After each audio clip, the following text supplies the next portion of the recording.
बिस्मिल्लाहिर्रहमानिर्रहीम। मैं इस गांव में अपनी एक दोस्त की शादी अटेंड करने आई थी। जब मुझे अजीब व गरीब किस्म का ऐलान सुनाई दिया, मैंने कहा ये क्या हो रहा है? तो मेरी दोस्त ने कहा कि किसी औरत के यहाँ अजीब सा बच्चा पैदा हुआ है। सब कह रहे हैं हैवानी बच्चा है, सब लोग इसे देखने जा रहे हैं। मैंने कहा हैवानी बच्चा? ये तो बहुत बड़ी खबर है, मैं भी जाना चाहती हूँ। उसने कहा तुम जाकर क्या करोगी? मैंने कहा कि मैं भी बच्चे को देखना चाहती हूँ, साथ ही इस औरत की कहानी भी सुन लूंगी। मेरी दोस्त ने कहा अपने अंदर की सहाफ़ी को यहाँ भी चुप रखो। मैंने कहा नहीं, शादी पे आई हूँ तो क्या हुआ, अपना काम भी करूँगी। मैंने इस बच्चे को देखा तो मेरे कदमों तले से ज़मीन भी निकल गई। मैं बुरी तरह डर गई। इस औरत तक जाना आसान नहीं था, लेकिन फिर इस औरत तक पहुँच गई। तो मैंने इसे कहा कि क्या तुम मुझे बताओगी कि ये सब कुछ क्या है? इसने मुझे अपनी कहानी अपनी ज़बानी कुछ यूं सुनाई। आज मेरे यहाँ औलाद होने वाली थी और मैं बहुत परेशान थी, क्योंकि पहले ही बहुत लोगों ने मुझे देख के बहुत मजाक बनाया था। सब कहते थे एक साथ ही हम लोग गांव में रहते थे, इसलिए मुझे इस बात का अंदाज़ा नहीं था कि मैं एक तरफ अच्छी डॉक्टर के पास शहर नहीं गई थी। बस दाइयों ने ही मुझे देख के अंदाजे लगाए थे। जैसे ही मेरा बच्चा इस दुनिया में आया, हम सब लोग हैरान रह गए। हमारे मुंह से चीखें निकलने लगीं। सब मुझे कहने लगे कि तुम इसको कैसे पालोगी, तुम तो इसको नहीं पाल पाओगी। बच्चा तो एक ही था, लेकिन ऐसा था जैसे ही मेरी बहन ने मेरे बच्चे को देखा, उसने अजीब सी हरकतें करना शुरू कर दी। उसने कहा कि तुम लोगों को क्या पता, हमारे घर तो अल्लाह ने करम किया है, अब तो हम अमीर होने वाले हैं। मैंने कहा क्या मतलब, कैसी बातें कर रही है? तो मेरी बहन ने कहा अब तो तमाशा लगेगा, तमाशा में रखेंगे इस बच्चे को और पैसे कमाएंगे। उसने हाथों से पैसों का इशारा करते हुए कहा था। वो मुझे एक निहायत बेरहम औरत लगी थी, लेकिन ये मेरी वही बहन थी जिसने मेरे लिए बड़ी कुर्बानियाँ दी थीं। फिर आज इसे क्या हो गया था कि बच्चे को देखकर इसकी आंखों में लालच साफ नजर आ रहा था। उसने कहा अभी तो फिक्र ही नहीं करो, सारी खिदमत का सिला तुम्हें मिल गया है। अब तो हम गाड़ियों वाले बनेंगे, बंगले होंगे हमारे। बच्चे को गले से लगाकर जब उसने ऐसी बातें की, तो सारे गांव वाले इस पर हैरान हो गए और कानों को हाथ लगाने लगे। सबने कहा कि लगता है इस बच्चे को देखकर खाला दुख से पागल हो गई है, बहकी बहकी बातें कर रही है। लेकिन मेरी बहन पागल नहीं थी, क्योंकि अगले ही दिन उसने मेरे बच्चे को बाहर चारपाई पर रखा और एक हाथ में हैंड स्पीकर पकड़कर सारे गांव को इकट्ठा करने लगी। जब मैंने सुना कि वो क्या कह रही है कि सारे गांव को इकट्ठा कर रही थी, तो मेरे कदमों तले से ज़मीन निकल गई। वो कह रही थी आओ आओ देखो जानवर का बच्चा है, आओ देखो ये किस जानवर का बच्चा है। मैं पागलों की तरह उसके पास गई ताकि उसे रोक सकूं, लेकिन जैसे ही उसके पास पहुंची, उसने मेरे कान में ऐसी बात बताई कि मैं भी खामोश हो गई। और जो कुछ हो रहा था, मेरा नाम फातिमा है। मैं पहले ही पूरे ख़ानदान में मशहूर थी, क्योंकि मेरा शौहर एक बहुत ही सख्त आदमी था, मुझ पर बहुत जुल्म करता था, छोटी छोटी बातों पर हाथ उठाता था और कहता था रे पगली, मोहब्बत करता हूँ इसीलिए तुझ पर हाथ उठाता हूँ। ये तो मोहब्बत होती है कि तू मेरी बीवी है। क्या मुझे तुझ पर इतना भी हक नहीं है कि मैं तुझे एक थप्पड़ भी नहीं मार सकता?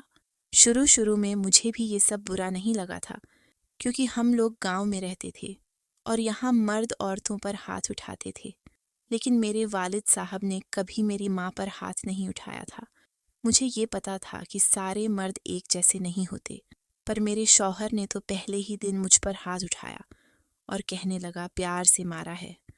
फिर करते करते उसका हाथ मेरी तरफ ऐसा खुला कि पूरे गांव को पता चल गया कि नासिर अपनी बीवी पर हाथ उठाता है, दिन रात उसे मारता है। इस औरत की हम्द है फिर भी उसके साथ रहती है। मैं पूरे खानदान में हम्द वाली औरत के नाम से मशहूर हो गई। सब कहते थे बड़ी हम्द है इसकी, जो नासिर जैसे मर्द को बर्दाश्त कर रही है। मेरे माँ बाप इस दुनिया से चले गए तो मेरी बहन भी मेरे घर आकर रहने लगी। इस बात के हक में नहीं थी। मैं नहीं चाहती थी कि मैं अपनी छोटी बहन के सामने मार खाऊं और उसके सामने मेरी कोई इज्जत न रहे। लेकिन मेरी बहन ने कहा कि मैं साथ हूँ तो जीजा जी ऐसा नहीं करेंगे। मैंने कहा कोई ज़रूरत नहीं उसको ऐसा कहने की, इज्जत से न बुलाओ उसको, वो एक बुरा आदमी है। मुझे अपने शौहर से बड़ी नफ़रत थी, लेकिन ये वो मुआशरा है जहाँ औरत को शौहर से नफ़रत हो, फिर भी उसे उसके साथ ही रहना पड़ता है। मेरे यहाँ एक दफ़ा औलाद होने वाली थी, लेकिन बच्चा इस दुनिया में आने से पहले ही मुझसे दूर हो गया था। उसके बाद से सब लोगों ने कहना शुरू कर दिया कि ऐसी औरत के यहाँ दोबारा खुशखबरी नहीं आती, वो सारी ज़िंदगी के लिए बांझ हो जाती है। और मुझे लगता था कि लोग उनकी बातें सच हैं, लेकिन मुझे बच्चे की कोई ख्वाहिश नहीं थी, क्योंकि अगर मेरा बच्चा मेरे शौहर पर चला जाता तो फिर क्या होता। मेरे शौहर ने ये रिश्ता न जाने क्यों किया था। जो भी मेरे शौहर को देखता कानों को हाथ लगा लेता, कहता था कि तुम दोनों की शादी किसी ने क्या सोच के की। जिसने इस शादी का फैसला किया या तो उसका दिमाग खराब था या फिर वो नशे में था। कहाँ ये मेरी बहन को इस घर में आए हुए 2-4 दिन हो गए थे, लेकिन उसने मेरे शौहर की शक्ल नहीं देखी थी। मेरी शादी को भी 4 साल हो गए थे। उसके बाद मेरी बहन मेरे साथ रहने के लिए आई थी। अब माँ बाप शादी के फौरन बाद ही इस दुनिया से चले गए थे। अब अम्मी भी न रहीं। जवान लड़की को अकेला नहीं छोड़ सकती थी।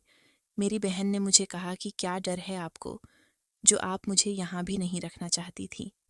चाचा के घर भेजने की बातें कर रही थी। आपको पता है चाचा कहते हैं। मैंने कहा जिस तरह के चाचा हैं ना, उस तरह का नहीं है मेरा शौहर। तुझे भी अपनी बहन ही समझता है, लेकिन मैं नहीं चाहती कि तू यहाँ रहे। और अब मेरी किस्मत में यही लिखा है तो क्या कर सकते हैं। अपनी बहन से बातें कर रही थी। मुझे चक्कर आने लगे। वो फौरन जाकर गांव की दाई को बुला लाई। उसने कहा खुशखबरी है। मेरी बहन ने कहा देखा दीदी, मैं तेरी जिंदगी में आई नहीं कि तेरे घर खुशखबरी आने वाली है। इसका मतलब कि मेरे कदम तेरे लिए बड़े मुबारक साबित होने वाले हैं। जबकि दिल में मैं सोच रही थी कि काश ऐसा ही हो, पर मुझे पता था कि ऐसा नहीं है। पहले ही दिन से ये सब मेरे लिए बहुत मुश्किल था। 1 महीने के बाद मुझे ऐसा लगने लगा जैसे बहुत वक़्त हो गया है। सब लोग मुझे कहते थे कि तुम बड़ी बेशर्म हो, पर्दा नहीं करती, सबको दिखाती हो कि तुम माँ बनने वाली हो, गरूर करती हो। मुझे भी ये बातें सुनकर बहुत शर्म आती थी। मेरी बहन को मेरे घर आए हुए 1 महीना हो गया था। अब तक उसका मेरे शौहर से आमना सामना नहीं हुआ था। उसने कहा कहीं नासिर भाई मुझसे शर्माते तो नहीं रहे। मैंने कहा वो किसी से नहीं शर्माता, पर उसके आने जाने का वक्त ही ऐसा है कि तेरे सोने के बाद आता है और उठने से पहले चला जाता है, और उस वक़्त तन्हाई देख के क्या करना है। मैंने कहा शादी पर देखा था तब से ही सीखता है। तन्हाई उनको ठीक कर लिया इसलिए देखना चाहती हूँ कि आज कल कैसे लगते हैं। मैंने कहा तू बिल्कुल भी न देखना। अब मेरी बहन को साफ अंदाज़ा हो गया कि मैं अपने शौहर को उससे छुपा रही थी और अपने शौहर को बहन के सामने नहीं आने देना चाहती थी। मेरी बहन को एक दिन गुस्सा आ गया। वो वैसे ही कम उम्र थी, जवान खून था उसका। कहने लगी क्यों मुझे अपने शौहर के सामने नहीं आने दे रही? क्या बात है, शकी हो रही है क्या मेरी तरफ से? मैंने कहा कि उल्टे हाथ का चपड़ मारूंगी ना तो मुंह दूसरी तरफ जा लगेगा, या तेरे से शकी होना है, मैंने तो मेरी बेटी जैसी है। उसने कहा फिर ऐसी हरकतें क्यों कर रही है? मैंने कहा मैं नहीं चाहती कि तू उसे देखे, वो पहले से ही अजीब हो गया है। दरअसल बात ये थी कि जब मेरी शादी मेरे शौहर से करवाई गई थी और जिस जिस ने भी मेरे शौहर को देखा था, उन सब ने अपने कानों को हाथ लगा लिया था। मेरी शादी मेरी माँ बाप ने मजबूरी में करवाई थी। खानदानी दुश्मनी और गुर्बत का मामला था। जो भी मेरे शौहर को देखता अल्लाह अल्लाह करता। कहते थे कि इससे अच्छा अपनी बेटी को किसी कुएं में फेंक देते या जीते जी उसको मार देते। इस शख्स से उसकी शादी क्यों करवाई? शादी के बाद भी मैंने लोगों की बहुत बातें सुनी थीं। सब कहते थे नासिर लगता है कोई नेक बंदा था, अभी उसकी इतनी खूबसूरत बीवी है। तुम कोई बहुत ही बदकार और गुनहगार लड़की थी तभी तुम्हारी शादी नासिर से हुई है, वरना उसके हालात थे उसे किसी पागल ने भी अपनी बेटी नहीं देनी थी। सिर्फ इतना ही नहीं, मेरे शौहर एक अजीब तरह का इंसान था। थप्पड़ मारे बगैर बात नहीं करता था। आवाज़ उसकी ऐसी थी जैसे अगर रात को कोई भी उसकी आवाज़ सुन लेता तो डर जाता कि कौन सी मखलूक की आवाज़ है। इंसानी आवाज़ तो लगती ही नहीं थी। उसका सर उसके जिस्म से इतना बड़ा था कि मुझे कभी कभी डर लग जाता। जब मुझे दूर से दिखाया गया कि वो जो आदमी सामने बैठा है उसके साथ तुम्हारा निकाह हो रहा है, तो मैं वहीं बेहोश हो गई थी और मुझे होश अपने शौहर के घर आकर ही आया था। लेकिन फिर सब लोगों ने मुझे तसल्ली दी और कहा कि रंग रूप में क्या रखा है, हो सकता है दिल का अच्छा है, उससे तुझे कोई बेहतरी हो जाए, कुछ अच्छा सिला मिल जाए। अल्लाह कहता है कि अपने हमसफ़र को सिर्फ इसलिए न छोड़ो कि वो बदसूरत हैं, हो सकता है उससे नेक औलाद हो जाए। लेकिन जब पहला बच्चा हुआ तो मैं समझ गई कि मामला कुछ और ही होने वाला था। फिर अब लोग भी अजीब तरीके से पेश आ रहे थे। कह रहे थे कि लगता है इससे एक साथ अल्लाह 8 औलादें देगा। एक दिन मैं रोने लगी तो मेरी बहन ने मुझे तसल्ली दी। उसने कहा, आप ही हैं ना, आपके साथ मैं हूँ, अगर 7 बच्चे हो गए तो मिल के संभाल लेंगे। मैंने कहा कि एक बच्चे को संभालना कितना मुश्किल है। इस घर में खाने पीने की कमी है, कच्चे घर में रहते हैं हम लोग, जिंदगी की कोई सहूलत नहीं थी। मेरे ससुराल वाले भी मेरा मजाक बनाते थे। मेरे शौहर के माँ बाप तो जिंदा नहीं थे, लेकिन बहन भाई थे। वो कहते थे कि आपके गुनाह की सज़ा है, तभी आपके साथ ऐसा हुआ है। मुझे भी परेशानी होती थी। मुझे लगता था कि अगर हमारे यहाँ ज़्यादा बच्चे पैदा हुए तो मेरी बहन कभी भी मेरा साथ नहीं छोड़ेगी। उसका और मेरा जीना मरना साथ ही था। फिर वो तो बहन थी, वो न करती तो कौन करता, लेकिन इस तरह तो हम दोनों की ज़िंदगी बर्बाद हो जाएगी। मेरी बहन ने कहा कि आप सिर्फ अच्छा अच्छा सोचें, नहीं तो आपके बच्चे पर असर पड़ेगा। फिर वो दिन भी आ गया जब मेरे यहाँ विलादत होने वाली थी, लेकिन पता नहीं मेरी बहन कहाँ चली गई थी। सुबह से मुझे नस्र ही नहीं आ रही थी। यहाँ मेरी हालत ख़राब हो रही थी। मुझे साथ वाली औरत को बुलाना पड़ा। वो दाई को बुला के लाई। बच्चा घर में ही पैदा हुआ था, क्योंकि हम लोग गांव में रहते थे। जैसे ही दाई ने बच्चे को देखा तो चिल्ला उठी, बुरी तरह से चीख रही थी। कहने लगी, तौबा तौबा, ये क्या पैदा हो गया। वो तो आधे मामलात बीच में छोड़कर ही भाग रही थी, जब औरत उसे पकड़ के लाई और कहा कि फातिमा का क्या कसूर है, पहले ही उस पर इतना बड़ा अजाब आ गया है, आप उसकी मदद करें। इस गांव में मैंने अपनी पूरी जिंदगी में ऐसा बच्चा नहीं देखा। अरे फातिमा, तू पागल है, लगता है तूने कोई गुनाह किया है, तेरे गुनाह की सज़ा है, ये ले पकड़। जब उसने बच्चा मेरी तरफ फेंका तो मैं भी फूट फूट के रोने लगी, अपनी बहन को तलाश करने लगी। थोड़ी देर के बाद वो कहीं से भागती भागती आई तो सामने का मंजर देख के वो भी हैरान रह गई। उसके मुंह से ये लफ्ज़ भी निकल गया कि ये क्या है, जबकि वो मेरे बच्चे की तरफ ही देख रही थी। जब मेरी अपनी बहन का ये रद्द-ए-अमल था, तो फिर मेरा क्या हाल था। गांव वालों ने मेरे साथ जो करना था वो अलग। मेरे शौहर को कभी पता नहीं था कि वो कहाँ है। उसको पता होना चाहिए था कि उसके यहाँ बेटा तो पैदा हुआ है, लेकिन बेटा पैदा हुआ है कि अब सारी जिंदगी हम लोगों पर सवालिया निशान लगाया जाएगा। मैंने अपनी बहन को बच्चा पकड़ा दिया और मैंने कहा कि ले जाओ इसको यहाँ से। मैं एक माँ थी, लेकिन माँ होकर मैंने ये मुश्किल फैसला इसीलिए किया था, और क्यों किया होगा। आप लोग खुद सोचें कि इस बच्चे की हालत क्या होगी। औरतें भी रो रही थीं और मुझे तसल्ली भी देने लगीं, क्योंकि उन्होंने देख लिया था कि मैंने बहुत बड़ा फैसला करने का इरादा कर लिया था। उन्होंने कहा कि यही बेहतर है उसके हक में, ऐसे ही जिंदा भी रहा तो क्या फ़ायदा। मैंने कहा कि माँ बाप औलाद को फ़ायदे के लिए नहीं पालते। उसने कहा, हाँ, लेकिन उसकी अपनी ज़िंदगी भी ऐसी होगी कि ये बाद में तुझे ही कोसेगा और कहेगा, आपने मुझे ज़िंदगी दी ही क्यों थी। सब औरतें कह रही थीं कि मैंने सही फैसला किया है। जब मेरी बहन अचानक से कुछ सोचने लगी, उसने ऐसी बात की कि हम सब हैरान रह गए। उसने कहा, तुम सबका तो दिमाग ख़राब है, चली जाओ यहाँ से। हमारे घर अल्लाह ने नेमत भेजी है, हम जाने और हमारे काम जाने। उसने सब औरतों को वहाँ से निकाल दिया। मैंने कहा कि तुम क्या करना चाहती हो। उसने कहा, आपको पता नहीं, मेरे दिमाग में बहुत अच्छा आइडिया आया है, आप फ़िक्र नहीं करें, सब कुछ ठीक हो जाएगा। ये बच्चा है इंसान का। मैंने कहा, इंसान का बच्चा या किसी हैवान का बच्चा। ये तो किसी हैवान का बच्चा लग रहा है, और वो हैवान उसका बाप है। उसके गुनाहों की सज़ा है। पहले ही उसके साथ मेरी ज़िंदगी सज़ा की तरह गुजर रही है। अब मैं उसके हिस्से की सज़ा नहीं भुगतूंगी। जैसे ही मैंने ये बात की, मेरी बहन ने मुझे दोनों कंधों से पकड़ा। बोली, आपने कितनी बड़ी बात कर दी है। बस अब देखती जाइए कि मैं कैसे हम पर आई इस मुसीबत को एक बहुत बड़ी खुशकिस्मती में बदलती हूँ।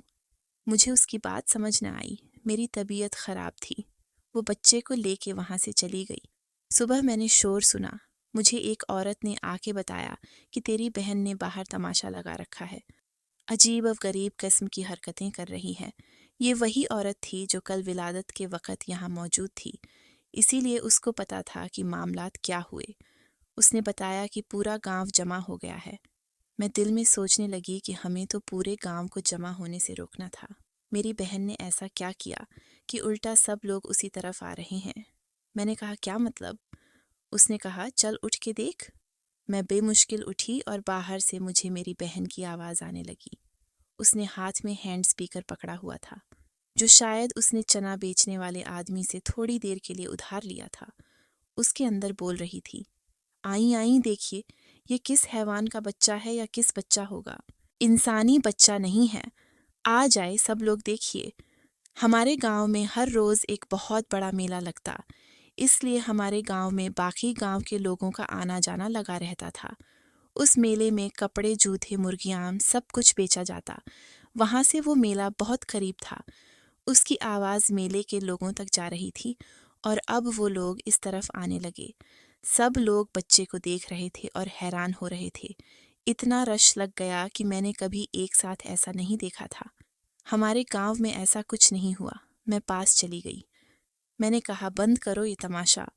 मेरी बहन ने कहा, ये मेरी दुश्मन है, क्या कर रही है? तो मैंने कहा, मेरा शौहर भी पीछे खड़ा था, लेकिन वो एक कमरे के अंदर मौजूद था। पर्दे की आड़ से ये सब देख रहा था। ये बच्चा बिल्कुल उस पर गया था। मेरा शौहर भी इसी तरह का दिखाई देता था। मेरी बहन ने कहा, आप चुप कर जाओ और देखो अभी क्या होता है। मैंने कहा, और क्या देखना है? जो हो रहा है वो क्या कम है? तूने मेरे साथ इतना बुरा किया। मैंने तुझे अपनी हमराज, अपनी मोहसिन समझा था कि तू तो मेरी बहन है। सारा मुआशरा मेरे साथ बुरा कर सकता है, पर तू बुरा नहीं कर सकती। और तूने क्या किया? यहाँ पे तमाशा लगा के खड़ी, मेरी औलाद का तमाशा लगा के खड़ी है। इससे तो अच्छा था कि तू उसे कहीं छोड़ आती, उसका तमाशा तो न बना देती। मेरी बहन ने कहा, तू पूरी बात तो सुन। अभी हम लोग बोल रहे थे कि सामने का मंजर देख के हैरान रह गए, क्योंकि जो लोग वहाँ पे आए हुए थे उन सब ने अपनी जेबों से सिक्के, नोट, रुपये निकाले और बच्चे के ऊपर फेंकने लगे। कुछ ने बच्चे के पास रख दिए, कुछ ज़मीन पर फेंकने लगे। थोड़ी देर बाद बच्चे की चारपाई के आसपास पैसे ही पैसे थे। मैं ये मंजर देख के हैरान रह गई। मेरी बहन ने कहा, देखो देखो, ये पैसे ही पैसे हैं। आपके शौहर से इजाज़त दी है। मेरे शौहर ने इजाज़त दी थी। ये सुन के मैं हैरान रह गई। तभी तो वो पीछे खड़ा होकर ये सब कुछ देख रहा था। वो लोग वहाँ से चले गए और मेरी बहन ने बच्चा उठा के मुझे दिया। सारे पैसे उठाने लगे। इतने पैसे थे कि हम तीनों अगर मिल के भी कमाते तो एक दिन में इतने पैसे नहीं बना सकते थे। मुझे इस औरत ने ये पूरी कहानी सुनाई तो मैं हैरान रह गई। उसने कहा, बच्चा मेरी बहन के पास ही है, वो उसका ख्याल करती है, और ये सब कुछ मेरी बहन की अक्ल की वजह से हुआ, क्योंकि वो इन मामलात को समझ गई थी। उसने कहा, अगर हमारे पास पैसे होंगे तो हम उसका इलाज करवाएंगे। आज बच्चा 7 महीना का हो चुका था और अब ये लोग शहर जा रहे थे। वो कहने लगी कि हमने इतने पैसे जमा कर लिए जहां मुझे शहर जाके इलाज करवाने के लिए मुश्किल नहीं होगी। डॉक्टर से बात हो गई है। दरअसल मामला ये था कि इस औरत के यहाँ जुड़वां बच्चे पैदा होने वाले थे, लेकिन उसके यहाँ एक ही बेटा पैदा हुआ और ये बच्चा ऐसा था कि इसकी 2 नहीं बल्कि 4 टांगें थीं। इसको एक ऑपरेशन के ज़रिए से ठीक किया जा सकता था और वो ऑपरेशन सिर्फ शहर में ही हो सकता था। इसके लिए बहुत सारे पैसे चाहिए थे। बाकी शक्ल उसकी थोड़ी अपने बाप की तरह थी, क्योंकि बेटा बाप पर नहीं जाएगा तो किस पर जाएगा। लेकिन मैं दाद देती हूँ उस लड़की को जिसने मुआशरे की इतनी सी नेगेटिव बात उठा के उसे पॉजिटिव बना डाला। बच्चे मासूम होते हैं, आजिज़ होते हैं, हमारी मदद के बगैर कुछ नहीं कर सकते। बच्चों का मौजू है, नाजुक मौजू है। इसके ऊपर कुछ भी बोलने से पहले हमें एक दफ़ा सोचना चाहिए। लेकिन फिर भी हमारे मुआशरे का एक तसव्वुर है कि जब किसी के यहाँ इस तरह का बच्चा पैदा होता है तो हम उसका तमाशा बना देते हैं। इस औरत के साथ भी यही हुआ था। लेकिन अब इन लोगों ने पैसे जमा कर लिए थे। मैंने इनको अपना कार्ड दे दिया और कहा, आप लोग अगर अस्पताल आए और कोई मसला हुआ तो मुझे बताना। वो लोग अस्पताल आए तो उन्होंने मुझे फ़ोन किया। थोड़ी अमले के साथ कुछ बातचीत थी। मैंने उनके मामलात हल करवाए। बच्चे का ऑपरेशन हो गया। वो पहले से ठीक था। बाकी उसकी शक्ल व सूरत बाप के ऊपर ही जा रही थी। लेकिन बदसूरत होना गुनाह नहीं कि उसके लिए उससे जीने का हक ही छीन लिया जाता। शायद कुछ लोग सोचेंगे कि वो खाला निहायत मतलबी खाला थी, लेकिन मेरे ख्याल से उसने बहुत ज़्यादा अक्लमंदी का काम किया। आप लोग बताइए, आपको क्या लगता है? ये बात बता के मुझे वो औरत रोने लगी। उसने कहा, मैं माँ हूँ। मैं उस पल को आज सोचती हूँ जब मैंने ये फैसला किया था कि मैं इस बच्चे को छोड़ दूंगी। लेकिन आप ही बताइए मैं क्या करती? मेरे साथ पहले ही बहुत बुरा था। पहले ही मेरी शादी ऐसे शख्स से हुई। अब अगर बच्चा भी ऐसा पैदा हो जाता तो मेरे लिए एक बुरा ख्वाब बन जाता। मुझे इस औरत ने ये पूरी कहानी सुनाई तो मैं हैरान रह गई। उसने कहा, बच्चा मेरी बहन के पास ही है। वो ही उसका ख्याल करती है और ये सब कुछ मेरी बहन की अक्ल की वजह से हुआ, क्योंकि वो इन मामलात को समझ गई थी। उसने कहा, अगर हमारे पास पैसे होंगे तो हम उसका इलाज करवाएंगे। आज बच्चा 7 महीना का हो चुका था। अब ये लोग शहर जा रहे थे। कहने लगे अब ये लोग शहर जा रहे थे। कहने लगे कि हमने इतने पैसे जमा कर लिया है कि शहर जाकर इलाज करवाएंगे। हमारी डॉक्टर से बात भी हो गई है। दरअसल मामला ये था कि इस औरत के यहाँ जुड़वां बच्चे पैदा होने वाले थे, लेकिन उसके यहाँ एक ही बेटा पैदा हुआ और ये बच्चा ऐसा था जिसकी 2 नहीं बल्कि 4 टांगें थीं और इसको एक ऑपरेशन के जरिए से ठीक किया जा सकता था और वो ऑपरेशन सिर्फ शहर में ही हो सकता था। ये कोई इतनी बड़ी बात नहीं थी। इस ऑपरेशन के लिए बच्चे का कम से कम 6 महीना से ऊपर का होना ज़रूरी था। अगर वो लोग यहाँ पर रहते और कुछ न करते तो 6 महीना तक लोगों के ताने ही सुनते रहते। लेकिन उन्होंने अपने बेटे के ऑपरेशन के पैसे कमाए, क्योंकि उसके लिए बहुत सारे पैसे चाहिए थे। बाकी शक्ल उसकी थोड़ी अपने बाप की तरह थी, क्योंकि बेटा बाप पर नहीं जाएगा तो और किस पर जाएगा। लेकिन मैं दुआ देती हूँ उस लड़की को कि जिसने इस मुआशरे की इतनी सी नेगेटिव बात को उठा के उसे पॉजिटिव बना डाला। जमा कर लिए थे। मैंने उन्हें अपना कार्ड दे दिया और कहा, आप लोग अगर अस्पताल आए कोई मसला हुआ तो मुझे बताना। वो लोग अस्पताल आए तो उन्होंने मुझे फ़ोन किया। थोड़ी अमले के साथ कुछ बातचीत थी। मैंने उनके मामलात हल करवाए। बच्चे का ऑपरेशन हुआ। वो पहले से ठीक था। बाकी उसकी शक्ल व सूरत अपने बाप जैसी ही थी। लेकिन बदसूरत होना गुनाह नहीं कि उसके लिए उससे जीने का हक ही छीन लिया जाता। शायद कुछ लोग इस कहानी को सुन के ये सोचें कि वो खाला मतलबी थी, लेकिन मेरे ख्याल से उसने बहुत अक्लमंदी का काम किया। आपको क्या लगता है? मुझे बताइए।